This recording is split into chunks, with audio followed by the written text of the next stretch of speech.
Welcome friends, नमस्कार मित्रांनो, मी रंजना's campaign vlog मध्ये तुमच्या सर्वांचं स्वागत करते। इंग्रजी नवीन वर्षात येणारा पहिला मोठा सण म्हणजे मकर संक्रांत। हा सण हळदी कुंकू, तिळगुळ देऊन आणि पतंग उडवून देखील साजरा केला जातो, पण त्याबरोबरच या सणाला सुगड पूजनालाही तितकेच महत्त्व आहे। या थंडीच्या दिवसांमध्ये शेतामध्ये जी पिके निघतात ती सर्व घटामध्ये किंवा मातीच्या बोळक्यामध्ये भरून त्यांची पूजा केली जाते, यालाच आपण सुगड पूजन म्हणतो। ही जी मातीची बोळकी आहेत तर काही ठिकाणी याला खण म्हणतात, काही जण मातीची बोळकी म्हणतात, काही जण सुगड पण म्हणतात। तर आजच्या व्हिडिओमध्ये मी तुम्हाला सुगड पूजन किंवा खणाची पूजा अगदी योग्य आणि पारंपरिक पद्धतीने कशी करायची हे दाखवणार आहे। त्याबरोबरच हे सुगड कधी पूजायचे, भोगीला की संक्रांतीला, या खणाची पूजा कशी करायची आणि दुसऱ्या दिवशी या खणाचं किंवा सुगडांचं काय करायचं, अशी संपूर्ण माहिती मी तुम्हाला आजच्या व्हिडिओमध्ये देणार आहे। त्यासाठी हा व्हिडिओ शेवटपर्यंत पहा, जास्तीत जास्त लोकांपर्यंत शेअर करा आणि त्याआधी आपल्या चॅनलला सबस्क्राइब करा। मकर संक्रांतीचा सण हा 3 दिवस चालतो। पहिल्या दिवशी असते भोगी, दुसऱ्या दिवशी संक्रांत आणि तिसऱ्या दिवशी करीदिन म्हणजे किंक्रांत। अशा प्रकारे 3ही दिवस वेगवेगळ्या पद्धतीने साजरे केले जातात। पण तसा तर हा सण रथसप्तमीपर्यंत चालतो। महिलांना हळदी कुंकवाचा कार्यक्रम संक्रांतीपासून ते रथसप्तमीपर्यंत कधीही करता येतो आणि किंक्रांतीपासून ते रथसप्तमीपर्यंत लहान मुलांना कधीही बोरन्हाण घालता येतं। तर आता सुगड पूजा कधी करायची, तर आपल्याला भोगीच्या दिवशी सुगड किंवा हे खण खरेदी करायचे आहेत। प्रत्येक भागामध्ये ही पूजा करण्याची पद्धत ही थोडीफार वेगवेगळी असू शकते। आज मी तुम्हाला आमच्या गावाकडे आमच्या पद्धतीने सुगड पूजन कसं केलं जातं हे दाखवणार आहे। सुगड म्हणजे अशी लहान मातीची बोळकी असतात, बऱ्याच भागामध्ये याला खण म्हणतात आणि संक्रांतीच्या दिवसांमध्ये हे खण तुम्हाला बाजारामध्ये सहज मिळून जातील। काही जण असे काळ्या रंगाचे खण घेतात तर काही जण तांबड्या मातीचे खण घेतात। तुम्ही दरवर्षी कोणते सुगड वापरता तसे सुगड आपल्याला बाजारातून खरेदी करायचे आहेत। मात्र लक्षात ठेवा, आपण बाजारातून सुगड किंवा खण खरेदी करताना ते व्यवस्थित पाहून घ्यायचे आहेत। खरेदी करण्यापूर्वीच व्यवस्थित बघायचं, ते कुठेही चिरलेले, तुटलेले, फुटलेले, टवके निघालेले असं अजिबात आपल्याला ते खण घ्यायचे नाहीत। कारण असे तुटलेले फुटलेले खण ना ते आपल्यासाठी चांगले नसतात असं म्हणतात। त्यामुळे आपण ते आतून बाहेरून व्यवस्थित चांगले बघूनच घ्यायचे आहेत। बाजारातून आपण सुगड खरेदी केल्यानंतर तिथेच आपल्याला त्या खणांची, त्या सुगडांची पूजा करायची असते। सर्व सुगडांना हळदी कुंकू लावायचं, त्यामध्ये थोडे तीळ आणि तांदूळ टाकायचे, थोडे साखरेचे तिळगुळ टाकायचे आणि मगच आपल्याला ते खण किंवा सुगड घरी घेऊन यायचे आहेत। हे खण खरेदी करायला जातानाच आपल्याला हळदी कुंकू, तीळ, तांदूळ, तिळगुळ घेऊन जायचे आहेत आणि खरेदी केल्यानंतर त्याची तिथेच पूजा करायची आहे आणि मग हे खण घरी घेऊन यायचे आहेत। कारण प्रत्येक वर्षी संक्रांतीला आधी नवा कोरा खण पूजायचा असतो, त्यामुळे दरवर्षी आपल्याला हे नवीनच खरेदी करायचे आहेत आणि मग घरी आणल्यानंतर आपल्याला ते पुन्हा एकदा स्वच्छ पाण्याने धुवायचे आहेत। सुगड काही जण भोगीच्या दिवशी पुजतात तर काही जण संक्रांतीच्या दिवशी पुजतात। जर आपण हे सुगड भोगीला खरेदी केले आणि पुन्हा आणून घरी स्वच्छ धुतले तर पुन्हा आपल्याला एका ताटामध्ये ठेवून त्या सुगडांना हळदी कुंकू लावून त्यामध्ये तीळ, तांदूळ, तिळगुळ टाकायचे, त्यावरती झाकून ठेवायचं आणि संक्रांतीच्या दिवशी आपल्याला त्यामध्ये ओवसा भरायचा आहे। तर मकर संक्रांतीच्या दिवशी सकाळी लवकर उठून स्वच्छ अंघोळ करायची आहे, सूर्याला अर्घ्य अर्पण करायचं आहे, म्हणजे जल अर्पण करायचं आहे। कारण संक्रांतीचा सण हा सूर्यदेवाला समर्पित आहे। या दिवशी जर आपण सूर्यदेवाला जल अर्पण केलं तर सूर्यदेव प्रसन्न होतात। सूर्याला नमस्कार केला तर निरोगी आरोग्य लाभतं, उत्तम तेजाची प्राप्ती होते, दीर्घायुष्य मिळतं। त्यामुळे आपण या दिवशी सूर्यदेवाची आधी पूजा करायची आहे आणि त्यानंतर देवघरातील देवांची पूजा करायची आणि मग आपण सुगड पूजा करू शकतो। आपल्या देवघराजवळ जागा असेल तर आपण हे सुगड तिथेही मांडू शकतो, नसेल तर मग वेगळ्या ठिकाणी एका पाटावरती तुम्ही ही पूजा मांडू शकता। पाट मांडून त्यावरती नवकोरं वस्त्र टाकायचं। सर्वात आधी आपण दिवा लावून घेतला, दिव्याची पूजा करून घेतली, दिव्याला मनोभावे नमस्कार करायचा, प्रार्थना करायची। त्यानंतर गणेश पूजन करून घ्यायचं। गणपती बाप्पांना मी आधीच अभिषेक करून घेतला आहे। पाटावरती थोड्या अक्षता ठेवून त्यांची पण हळद कुंकू अक्षता फुलं वाहून पूजा करायची, नमस्कार करायचा। श्री गणेशाय नमः, श्री गणेशाय नमः एखादा असा मंत्र तुम्ही म्हणू शकता। तुम्ही जर ही पूजा देवघराजवळच करताय तर मग आधी आपण देवाला दिवा लावलेलाच असतो, गणेश पूजन पण केलेलंच असतं, त्यामुळे डायरेक्ट सुगड पूजन केलं तरीही चालू शकतं। तुम्ही पाहिलं असेल की आधी आपण सुगड हे स्वच्छ धुवून घेतले, त्यानंतर चौरंगावरती मी थोड्या थोड्या अशा तांदळाच्या लहान लहान राशी घातलेल्या आहेत 5, आणि आपण जे धुतलेले सुगड आहेत त्यांना हळदी कुंकाची बोटे ओढून घ्यायची आहेत, किंवा फक्त हळदी कुंकू लावलं तरीही चालू शकतं। हे खण किंवा सुगड खरेदी करताना घरातील प्रत्येक सुवासिनीचे 5 सुगड आणि 1 पंती खरेदी करायची आहे। 5 सुगड मिळून 1 खण असं म्हणतात।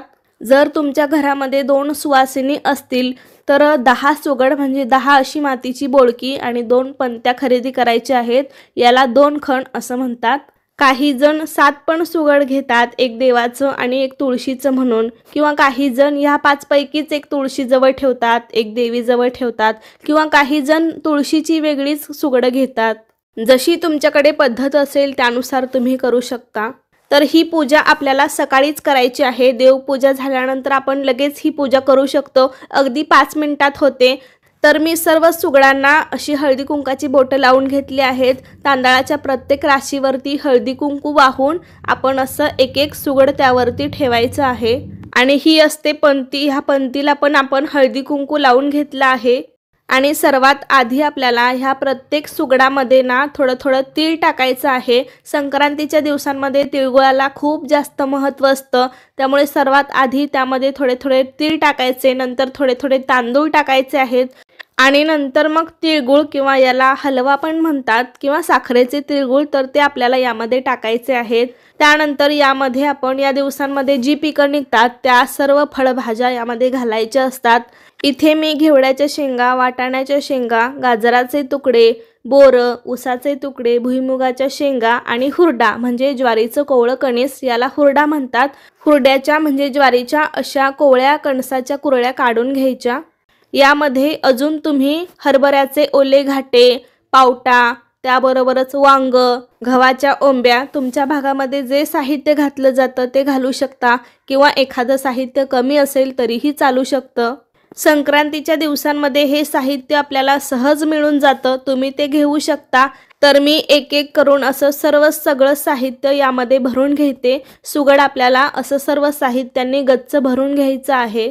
तुम्ही हे सुगड ना असं ताटामध्ये पण पूजू शकता, किंवा पाटावरती असे मांडले तरीही चालतील। आणि अजून एक सोपी पद्धत सांगायची म्हणजे ताटामध्ये तुम्ही जे काही आत्ता वाण घेतलं आहे, बोरं, ऊस, गाजर, हरभरा, हे जे सगळ्यांचे बारीक तुकडे करायचे, त्यामध्येच थोडं तीळ आणि तांदूळ टाकायचं आणि ते सगळं मिक्स करून सुगडांमध्ये भरायचं।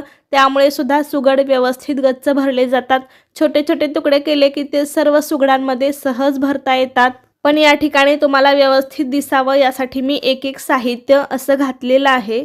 आणि हे जे वाण आहे किंवा जो ओसा बनवलेला आहे ना आपण सुगडांमध्ये भरण्यासाठी सर्व भाज्या, तर ते थोडंसं जास्तीचं करायचं, कारण आपण ते थोडं देवांना पण वाहायचं असतं, आणि त्याबरोबरच आपल्या घरी ज्या महिला येतात हळदी कुंकासाठी त्यांच्या ओटीमध्ये पण घालायचं असतं, त्यामुळे थोडंसं जास्तीचंच करायचं।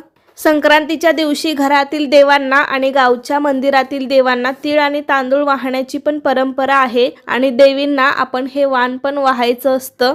अशा प्रकारे सर्व सुगड भरून घेतल्यानंतर आपण जी पंती घेतली होती त्यामध्ये आपल्याला तीळ आणि तांदूळ टाकायचे आहेत, आणि त्यामध्ये थोडंसं गुलाल किंवा कुंकू मिक्स करायचं आहे, आणि ती पंती आपल्याला मधल्या सुगडावरती ठेवायची आहे। अशा प्रकारे सर्व सुगड भरून झाल्यावर पंतीमध्ये तीळ तांदूळ टाकल्यावरती प्रत्येक सुगडाला पंतीला हळदी कुंकू लावायचं आहे। महिलांनी स्वतःला देखील हळदी कुंकू लावून घ्यायचं। सर्व सुगडांवरती थोड्या अक्षता वाहायच्या, फुलं वाहायची, नाही वाहिली तरीही चालतील। ज्या नवीन लग्न झालेल्या मुली असतात त्यांना याबद्दल फारशी माहिती नसते, तर त्यांच्यासाठी तर हा व्हिडिओ खूपच उपयोगी असणार आहे। शेवटी आपल्याला धूप दीप ओवाळायचा आहे, नैवेद्य दाखवायचा आहे। संक्रांतीच्या दिवशी अनेक जण तिळगुळाच्या पोळ्या किंवा पुरणाच्या पोळ्या करतात, त्याचाही नैवेद्य दाखवला जातो। तुमच्याकडे जे कोणते गोडाधोडाचे पदार्थ बनवले असतील त्याचा नैवेद्य तुम्ही दाखवू शकता। या ठिकाणी मी तिळगुळाच्या लाडूंचा नैवेद्य दाखवत आहे, साखरेचा हलवा। संक्रांतीच्या दिवशी अनेक सुवासिनी स्त्रिया आपल्या जवळपासच्या मंदिरात, शक्यतो विठ्ठल रुक्मिणीच्या किंवा रामसीतेच्या मंदिरामध्ये स्त्रिया एकमेकींना ओवाळायला जातात आणि सर्व स्त्रिया तिथेच हळदी कुंकाचा कार्यक्रम करतात। अशा प्रकारे सर्व सुगडांची पूजा करून घेतल्यावरती मनोभावे नमस्कार करायचा आहे। आपल्या परिवारासाठी सुख, शांती, समृद्धी, सर्वांना सूर्यासारखे तेज आणि उत्तम आरोग्य लाभावं, पतीला दीर्घायुष्य लाभावं अशी प्रार्थना करायची आहे। अशा प्रकारे सर्व पूजा झाल्यानंतर एका नव्या कोऱ्या कपड्याने आपल्याला हे सुगड किंवा खण झाकून ठेवायचे आहेत। आपल्याकडे जे काही आहे ते उघडे पडू नये, आपलं वाण वौसा जगाला दिसू नये, आपल्याकडे ते सदैव टिकून राहावे म्हणून अशी झाकून ठेवण्याची पद्धत आहे। तुमच्याकडे जशी पद्धत असेल त्यानुसार तुम्ही करू शकता। आपलं वाण उघडं पाडायचं नाही, जगाला दाखवायचं नाही, असं यामागचं काही कारण आहे। आपण पंक्तीमध्ये जे तीळ तांदूळ गुलाल ठेवलं होतं ते आपल्याला ओवाळायला जाताना बरोबर न्यायचं आहे संक्रांतीच्या दिवशी आणि त्यानेच स्त्रियांना ओवाळायचं आहे। आपण ओवाळायला जाताना जे ताट बरोबर नेतो त्यामध्ये हळदी कुंकू तिळगुळ असतं, त्याबरोबरच आपण यामधील 2 सुगड आणि एक पंती ठेवायची असते।